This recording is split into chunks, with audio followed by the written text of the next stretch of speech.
Bar council of Maharashtra आणि गोवानं असीम सरोदे यांना असंसदीय शब्द वापरल्याबद्दल त्यांची 3 महिन्यासाठी सनद रद्द केलेली आहे.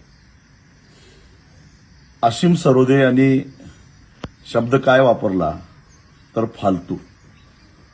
फालतू हा शब्द असंसदीय आहे असा एकापेक्षा एक दिग्गज कायदेतज्ञ असणाऱ्या बार काउन्सिलनं शोध लावलेला आहे. मला त्याहीबद्दल काही बोलायचं नाही, पण माननीय सर्वोच्च न्यायालयाला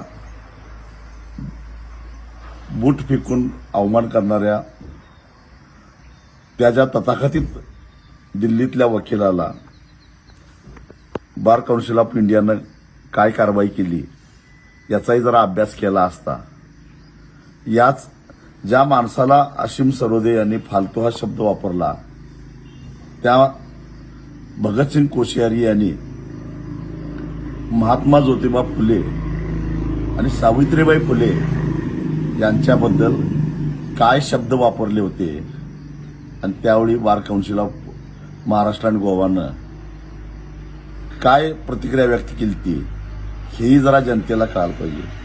bar council of Maharashtra Goa म्हणजे काय ब्रह्मदेव नव्हे, सर्वोच्च संस्था नव्हे. एखाद्या पक्षाचं, एखाद्या विचारधारेचं मांडलिकत्व पत्करून किंवा सरकारला किंवा सरकारमधल्या नेत्यांना खुश करण्यासाठी अशा प्रकारचे जर धंदे बार काउन्सिल ऑफ महाराष्ट्र आणि गोवा करणार असेल तर जो काही थोडाफार तुमचा आदर समाजामध्ये शिल्लक राहिलेला आहे तो संपून गेल्याशिवाय राहणार नाही हे लक्षात ठेवा. सत्ता येते जाते, परंतु तुम्ही केलेलं जे काम आहे, तुम्ही केलेला जो काही लाळघोटेपणा आहे तो मात्र कायमचा जनतेच्या लक्षात राहील हे बार काउन्सिल ऑफ महाराष्ट्र आणि गोव्याच्या पदाधिकाऱ्यांनी लक्षात ठेवावं.